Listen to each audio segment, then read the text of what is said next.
Assalamualaikum warahmatullahi wabarakatuh. Halo, perkenalkan, kami adalah mahasiswa program studi pendidikan agama Islam, Sekolah Tinggi Ilmu Tarbiyah Muhammadiyah Paciran Lamongan.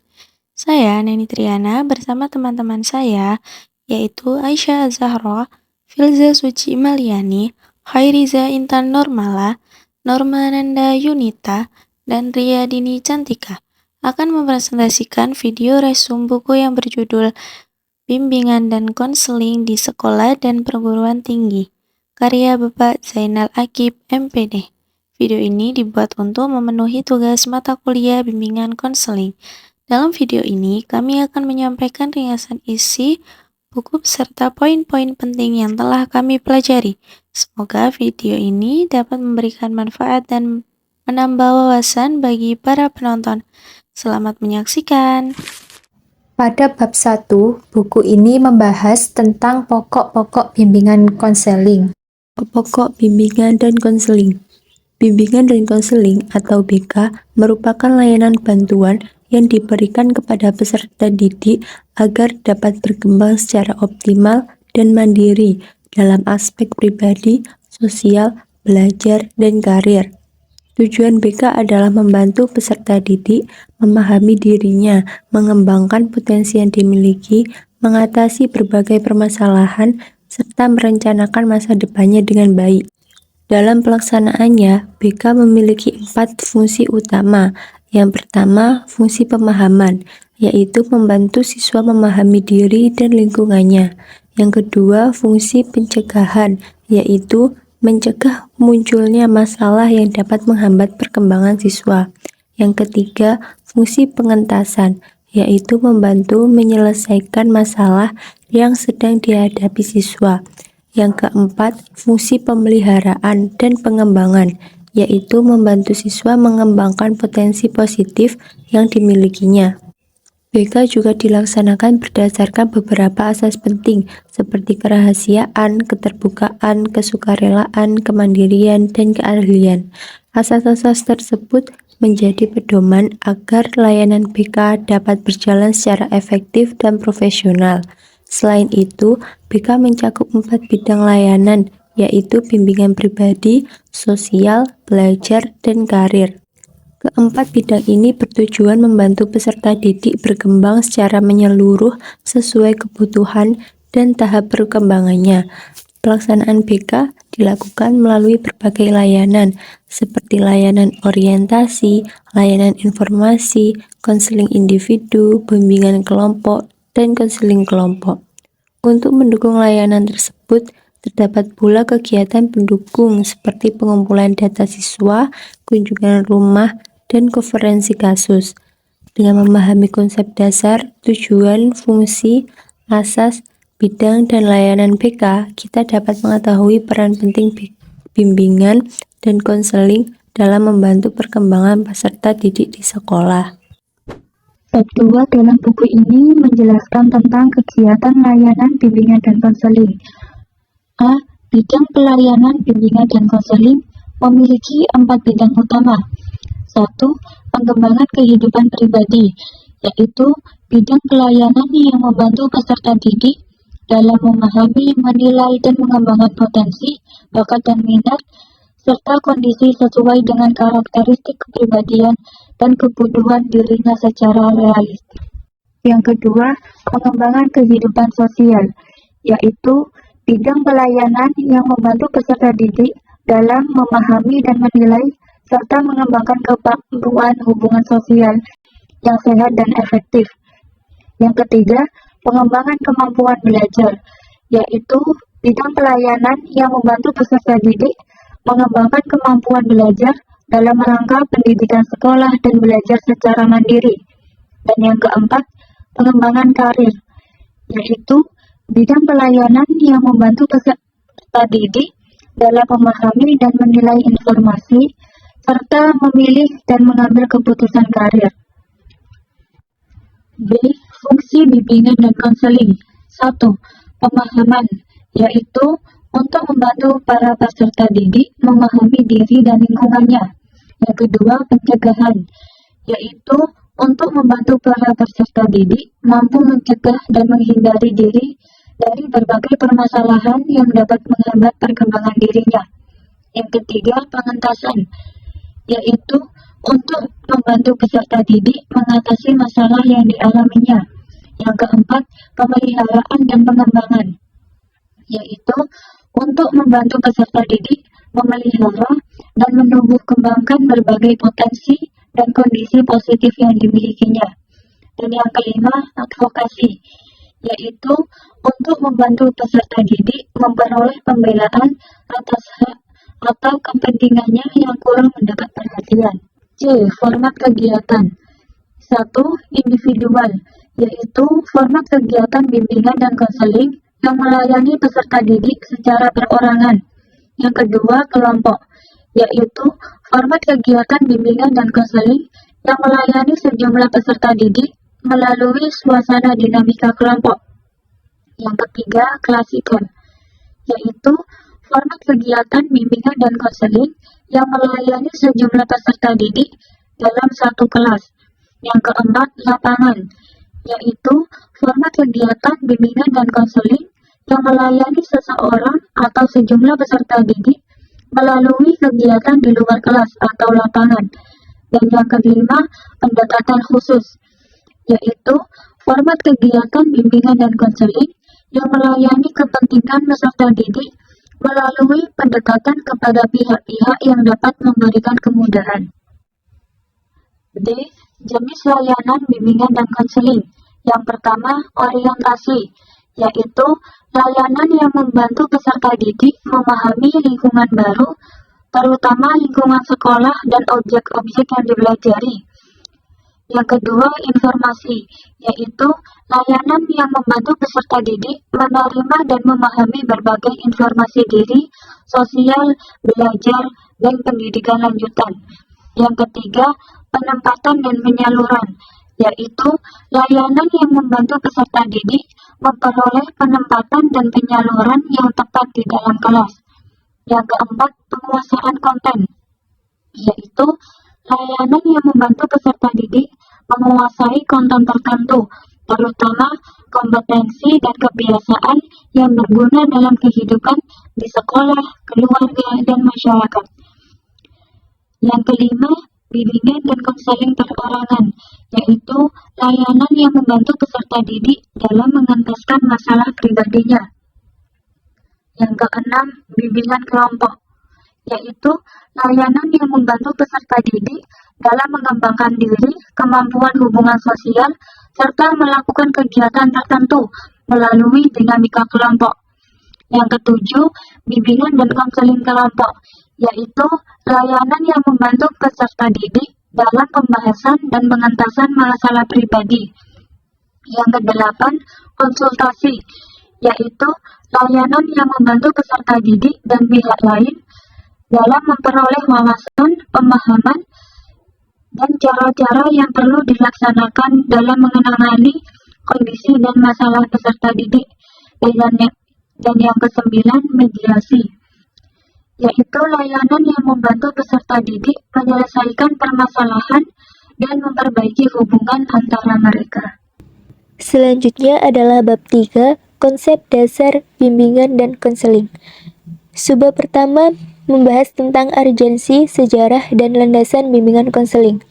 Bimbingan konseling merupakan bagian integral dari sistem pendidikan yang berfungsi mengoptimalkan potensi peserta didik pada aspek pribadi, sosial, dan emosional, bukan hanya kecerdasan intelektual saja. Berkembang dari gerakan bimbingan karir sederhana menjadi profesi layanan psikososial yang terstruktur di sekolah. Kemudian ada beberapa landasan utama dari bimbingan konseling. Yang pertama, filosofis, memahami hakikat manusia sebagai makhluk mulia berpotensi. Kemudian yang kedua, psikologis, memahami tingkah laku, perkembangan, dan kepribadian siswa.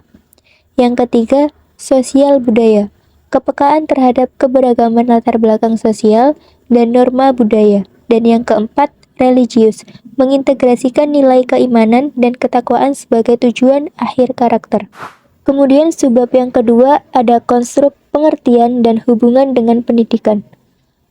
Bimbingan atau guidance adalah bantuan bersifat preventif atau pencegahan dan developmental atau pengembangan bagi seluruh siswa. Konseling adalah hubungan tatap muka langsung atau yang disebut kontak terapeutik yang bersifat kuratif atau penyembuhan untuk masalah spesifik. Kemudian hubungan dengan pendidikan adalah bersinergi secara harmonis dengan komponen manajemen sekolah dan komponen instruksional atau pembelajaran demi mencapai tujuan pendidikan nasional. Dan yang ketiga ada subbab visi, misi, tujuan, dan fungsi layanan bimbingan konseling. Visi dan misinya adalah memfasilitasi perkembangan peserta didik agar mampu mencapai kemandirian dan kehidupan yang bermakna. Kemudian tujuannya untuk membantu individu agar mampu memahami diri, menerima kelebihan dan kekurangan secara realistis, kemudian mengarahkan diri sesuai potensi dan mengaktualisasikan dirinya di masyarakat. Kemudian fungsi layanannya adalah pemahaman karakteristik siswa, pencegahan atau mengantisipasi masalah, pengentasan atau solusi masalah, serta pemeliharaan dan pengembangan menjaga potensi positif secara berkelanjutan. Selanjutnya ada subbab prinsip-prinsip dan asas-asas bimbingan konseling.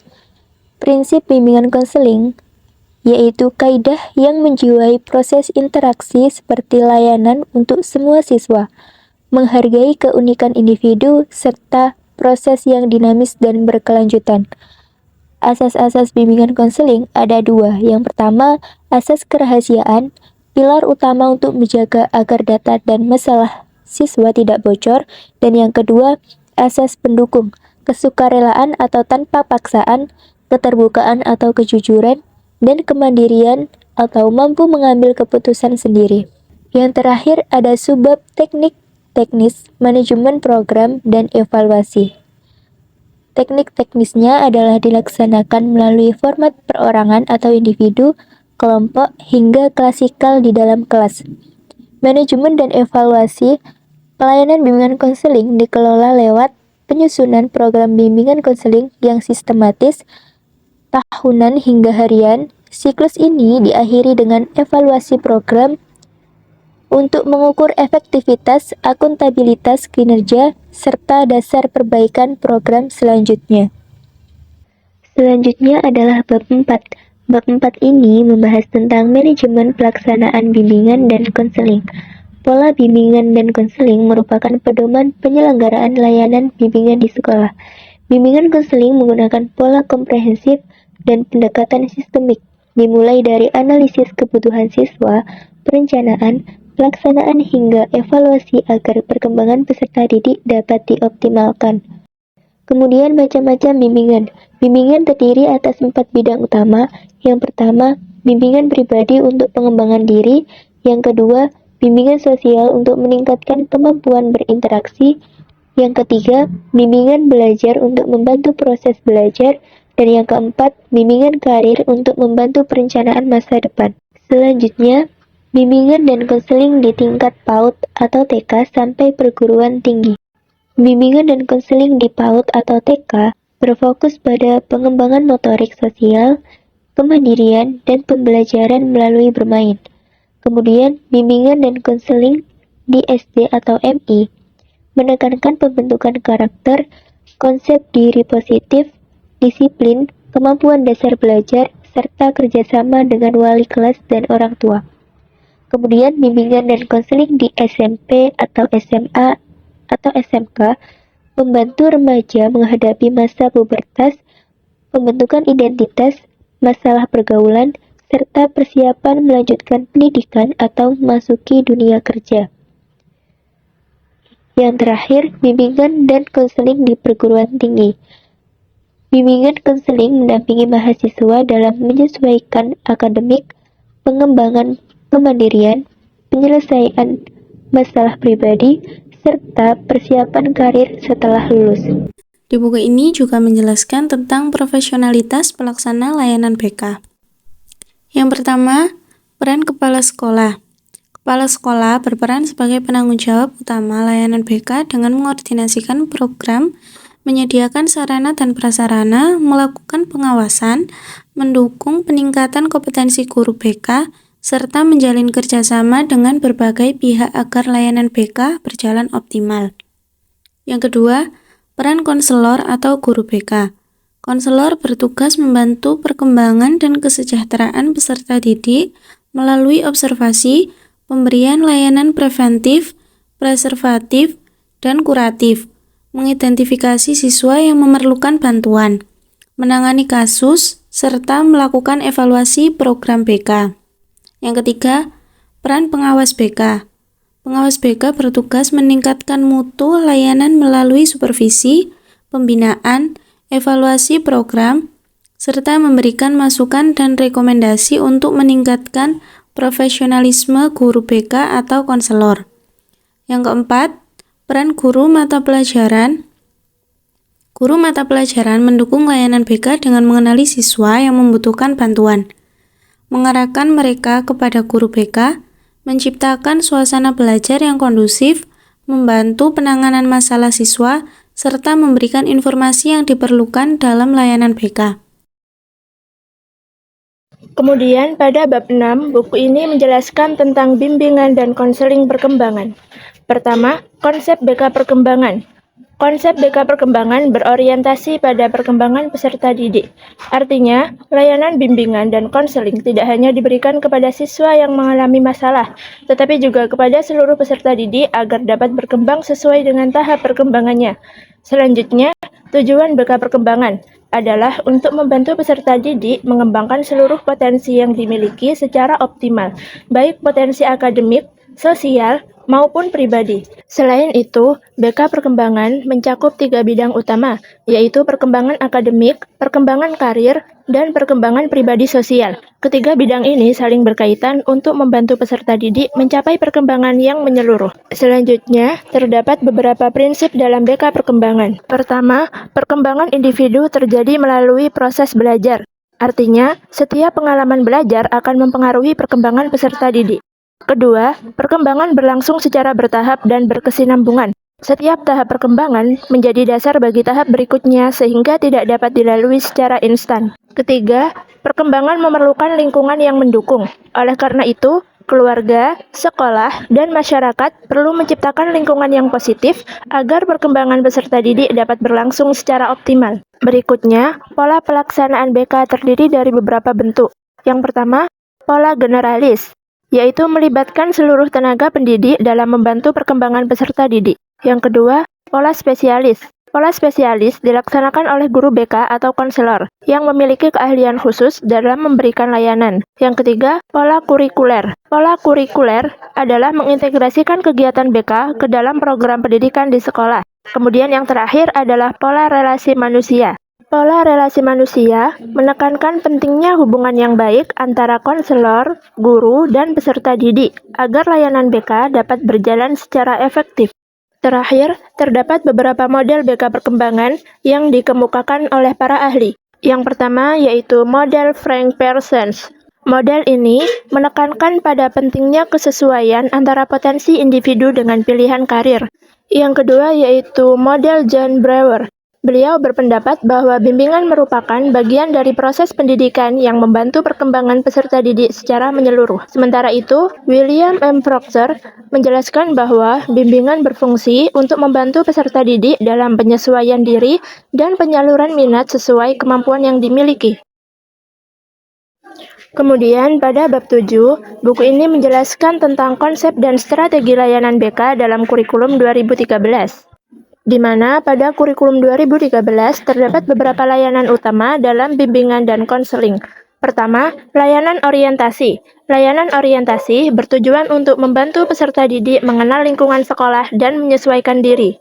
Kedua, layanan informasi, yaitu memberikan berbagai informasi yang dibutuhkan kepada peserta didik, baik mengenai pendidikan, belajar, maupun karir.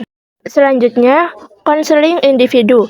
Konseling individu dilakukan secara tatap muka antara konselor dan peserta didik untuk membantu menyelesaikan masalah pribadi.